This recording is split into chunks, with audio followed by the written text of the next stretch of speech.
Hi, I'm Sandra. Join me on ST Smart Parenting, a series where we bring together experts to answer your burning questions on education and parenting. They will also give you expert advice on how to help your child thrive in school and life. For more of such content, go check out our new website.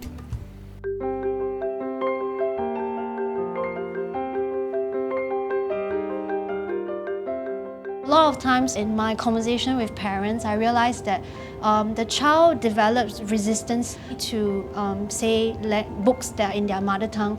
It's because they kind of model after this behavior and attitude that their parents have.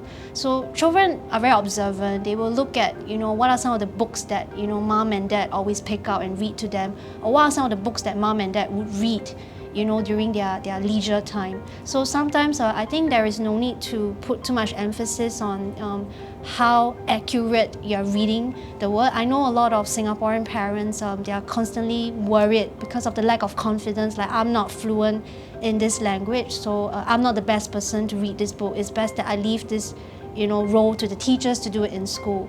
But if you're reading for pleasure, I think it's nice to still pick out that book, and maybe you can start off by going into the illustrations, talking about the pictures, and just using simple, short mother tongue phrases to talk about what's happening in the book. And I think one other underlying message that you are sending your child here when you're doing this is you are also showing your child your willingness to learn something that you're not good at. There are actually a lot of good books with both English and Mandarin text. They are side by side, while some books have the English text at the back and the Mandarin text at the front. So if your child is apprehensive and showing a strong resistance in wanting to pick up a Mandarin book, you could start off with those books first to build that interest, that confidence, that habit of listening to the language. Another angle to go about this is also to maybe pay a little bit more attention to the topics or the themes that your child is interested in. Because sometimes we adults, we pick books that we think that are great, but from a child perspective, it may not be relatable. And the moment when it's not relatable, with the added element that it's a language that the child is not familiar with, it can add on to the level of difficulty, and then there will be an issue of not being able to sustain their interest.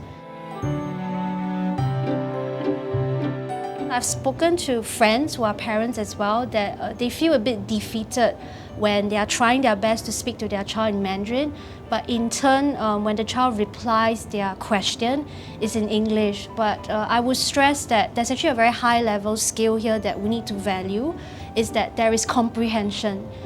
Because if the child is replying to your question in context of what you're asking, it shows that the child is comprehending, but maybe the child has not built that fluency to be able to speak the words or to express the idea in Mandarin.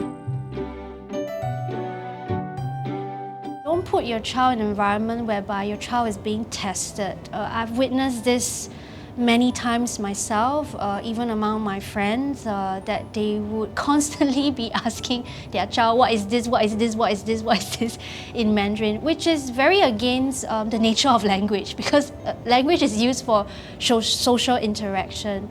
It actually affects the child when you are putting on too many of these questions and creating this environment to the child that he or she has to be right when they are just learning to pick up the language. So I think it's important that we avoid doing that as parents because you're not trying to test your child to be like the great master of the mother tongue.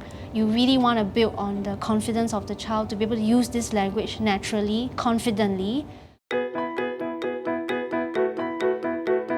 As parents, we need to adjust our expectation. The key here is giving them exposure, building the confidence and also the interest and hopefully the love for the language, because I think as parents what we are afraid of is that when the child has a lack of confidence, there is resistance, and then it becomes a very strong dislike against the language. And we know that in school it's a subject that they will have to take, and then in turn it will affect a lot more, issues when they go into formal schooling. So I think instead of trying to, count the number of vocab that your child can master, I think it's more about keeping it spontaneous and also giving affirmation and acknowledgement and praises to your child when they are using, even if it's short phrases.